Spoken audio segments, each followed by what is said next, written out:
Your Porsche key can start the car when its own battery is completely dead, and it can go silent on command so thieves have no signal left to steal. The dealer showed you lock, unlock, and maybe the trunk, then sent you on your way.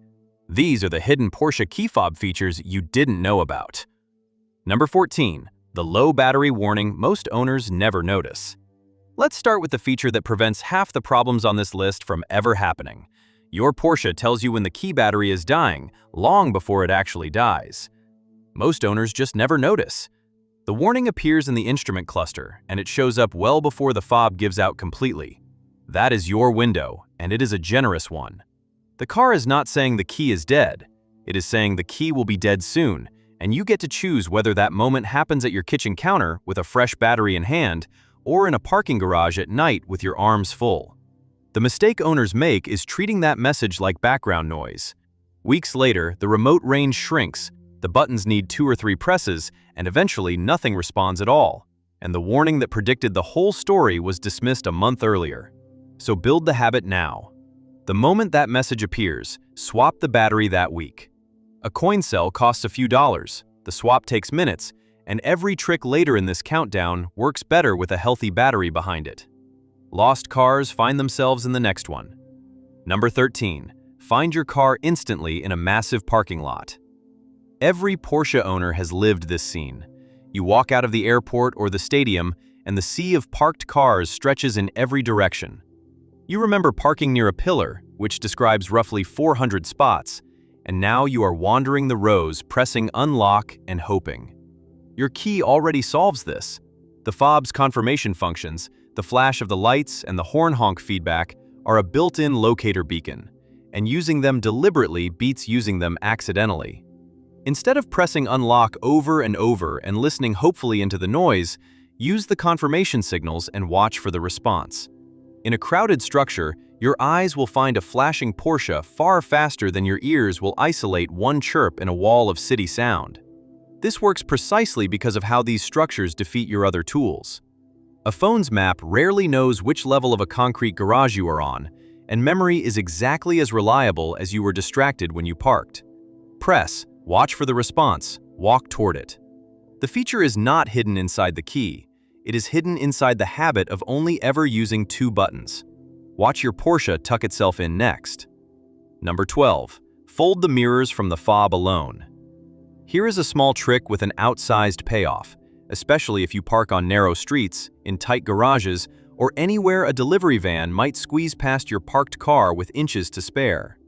Press and hold the lock button for a couple of seconds, past the initial lock click, and your side mirrors fold in automatically.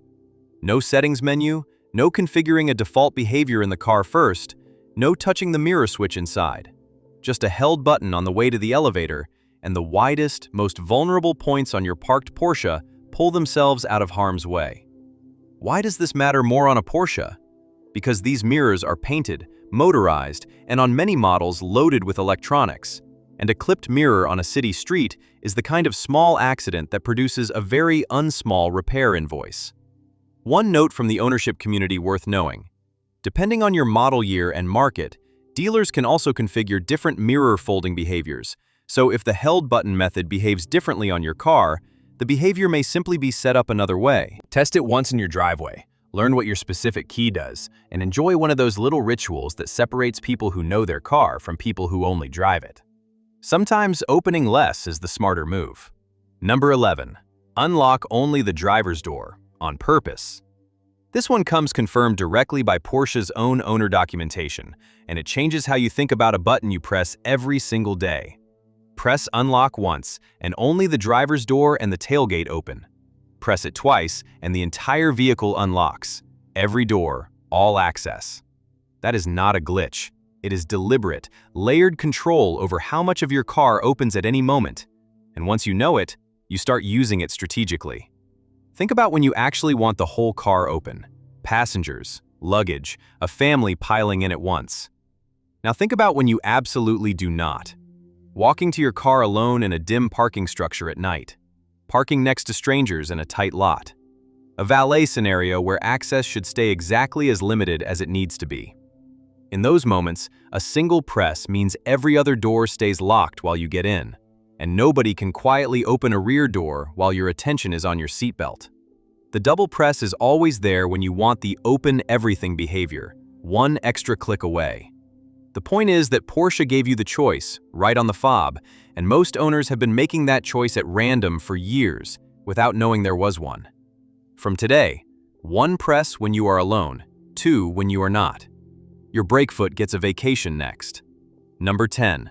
Auto Hold, the feature traffic was waiting for. Now we enter the smart driving corner of the countdown, the features that pair with your key and drive system, and the first one transforms the most tedious part of driving: waiting.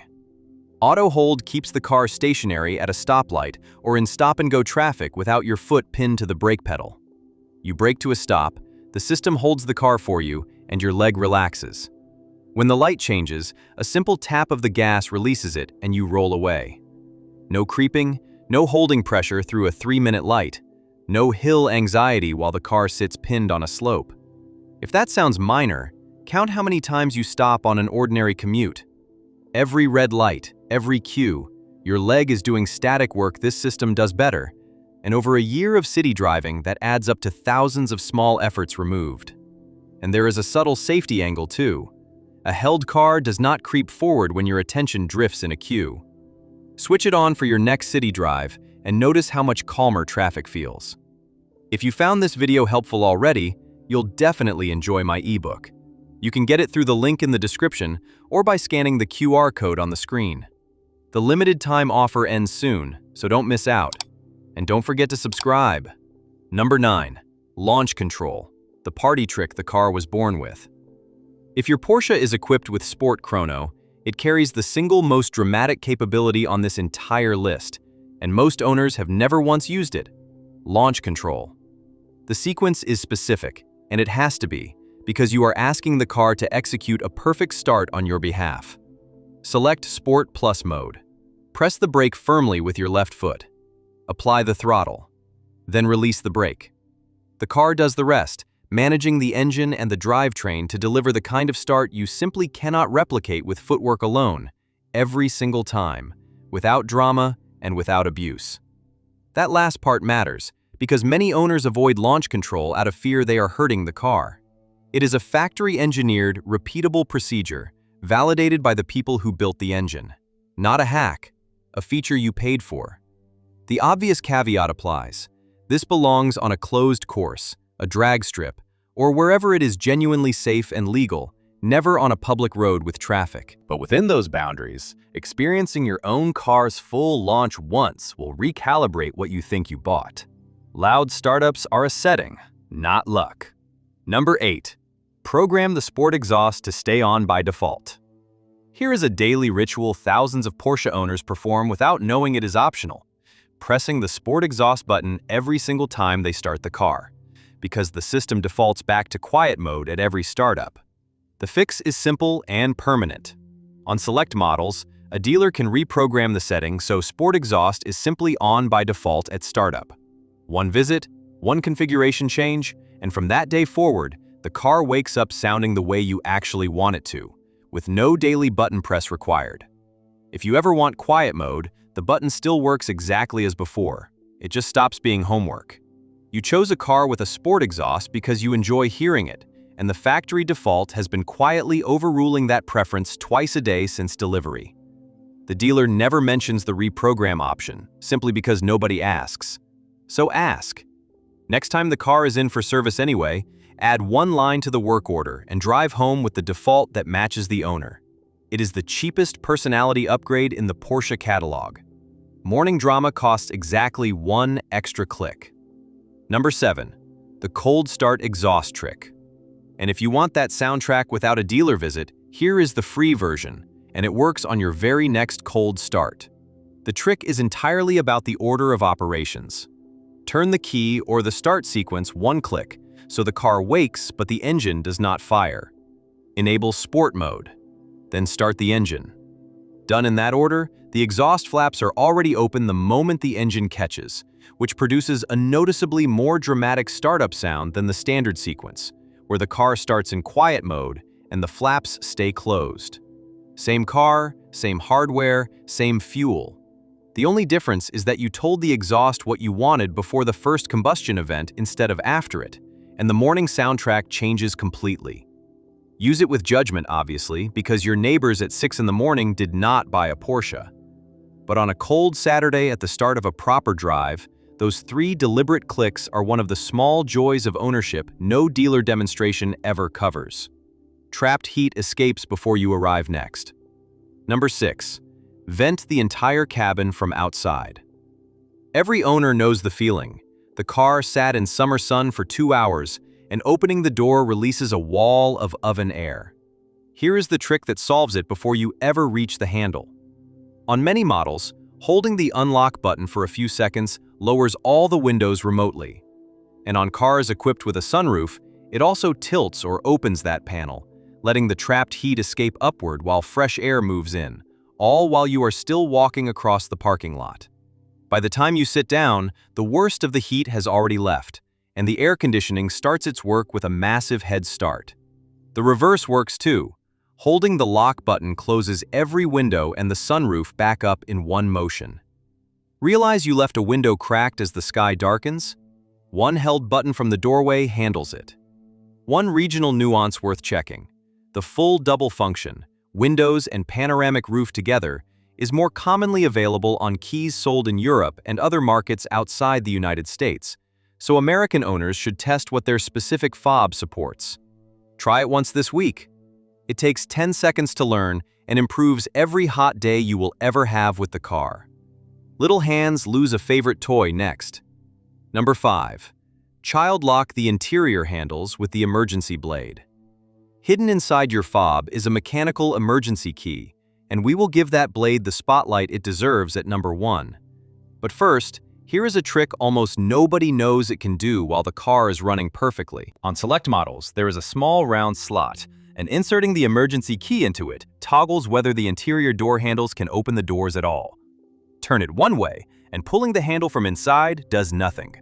Turn it back, and the handles behave normally again. Your fob's hidden blade doubles as a physical child lock switch for the cabin. If you drive with kids, you already understand the value. Small passengers fidget, and door handles attract little hands on a moving car. With the handles deactivated, that discovery leads to nothing at all, and you find out about it at the destination instead of on the highway. The detail worth appreciating is that this is a physical toggle, done with a physical key, which means there is no menu to misconfigure and no software state to wonder about. You set it, it stays set, and no amount of curious pulling from the back seat changes it.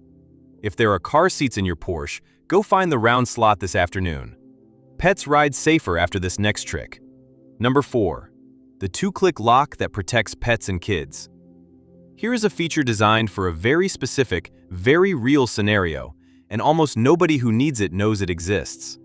Press the lock button once, and the car locks normally with the full alarm system active, including the interior motion sensor that watches the cabin for movement. Press the lock button twice within about 2 seconds, and the car locks while specifically disabling that interior motion sensor and cabin surveillance monitor. The doors are still locked, the car is still protected, but movement inside the cabin no longer triggers the alarm. Why would you want that? Because sometimes there is supposed to be movement inside. A dog waiting in a climate-controlled car, a sleeping child while the other parent stands with the car. With a normal single-press lock, that shifting movement can set the alarm howling across the parking lot. The 2-click lock exists precisely for those moments, and Porsche designed it that way on purpose. The system also cleans up after itself. It automatically resets to full protection the next time the car is unlocked and locked again, so you cannot accidentally leave the cabin sensor off forever. And Cayenne owners get a bonus variant confirmed in Porsche's own Quick Start documentation. Double-tapping the sensor on the door handle achieves the identical protective locking mode, no fob buttons involved. A sleeping key is not a broken key. Number 3. Your key deactivates itself after a week, on purpose. This chapter exists to save you a wasted service appointment, because this so-called problem lands owners in confusion constantly, and it is not a problem at all. Here is the scenario. Your Porsche sits for a while, a long trip, a stored summer car, a winter pause. You come back after a week or more, press unlock, and nothing happens. No response, No flash, nothing. Most owners immediately assume a dead battery or a fault, and more than a few have booked appointments over it. The truth: if a Porsche goes unused for more than about a week, the key fob's remote functions may stop working entirely by design. It is a deliberate, built-in self-deactivation mechanism, engineered to conserve the fob's battery during long periods of disuse. The key notices nobody is using it and puts itself to sleep. That is not a defect. That is good engineering being mistaken for a bad battery. The fix takes 10 seconds and requires nothing but knowledge. Insert the physical key into the door lock, and the fob's remote functions reactivate and behave normally again. That is the entire repair. No dealer, no diagnostic, no new battery, no cost. The first time it happens, there is a moment of genuine alarm.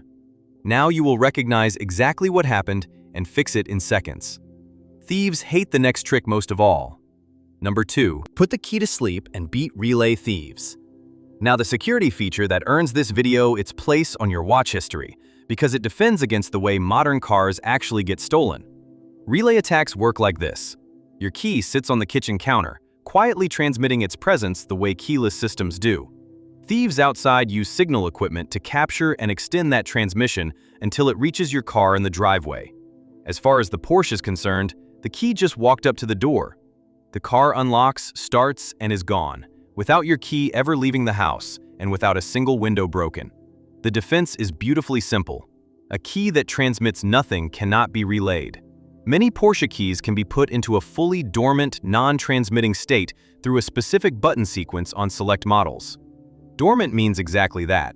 No signal for anyone's equipment to find, amplify, or extend. When you need the car again, pressing any button on the fob wakes it back up instantly. Sleep at night, wake in the morning, exactly like you. Check whether your specific key supports the dormant mode, and if it does, make it part of the evening routine, especially if the car sleeps on a driveway. And if your key does not support it, the fallback is equally effective. A simple signal-blocking pouch achieves the same protection by making the key unreachable. Either way, when you are not using your Porsche, make sure your key is not talking about it. One blade turns strandings into minor delays. Number 1. The hidden blade and the dead battery start.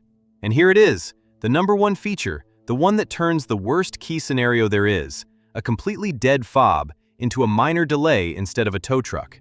It comes in 2 parts, and you need both. Part 1. The hidden mechanical key. Your Porsche key looks like a completely sealed electronic pod, with nothing suggesting a traditional metal key lives inside it. But there is one. A small catch or release on the fob lets a metal blade slide right out, and that blade is your way into the car on the day the electronics cannot help you. The catch is knowing where the keyhole hides, because Porsche tucked it away for clean looks. On many models, including the 997 Generation 911, the keyhole sits directly underneath the door handle, and you lift the handle first to reveal it. On the Cayenne, it hides behind a removable cover toward the back of the driver's door handle, and you slide the mechanical key up into a slot to pop that cover off before the hole even becomes visible. Find yours today, in your driveway, calm. Not in a dark parking lot, stressed. Part 2. Starting the car with a dead fob. Once you are inside, hold the dead fob against the marked spot, usually right next to the start switch, or place it in the designated holder, depending on your model. At that close range, the car reads the transponder chip inside the fob directly, no battery power required, and the engine starts. On fully equipped models with a dummy key sitting in the ignition switch, there is one extra step. Attempt the start twice in quick succession. The first attempt tells you the key is not present. The second releases the dummy key so you can remove it, and then the real fob goes in and reads normally. Blade out, door open, fob against the marked spot, engine running, drive to the store, buy a battery. That is the whole rescue, hiding inside the key you have carried every day. Practice it once this week, and the day it matters, it will feel like a routine instead of an emergency.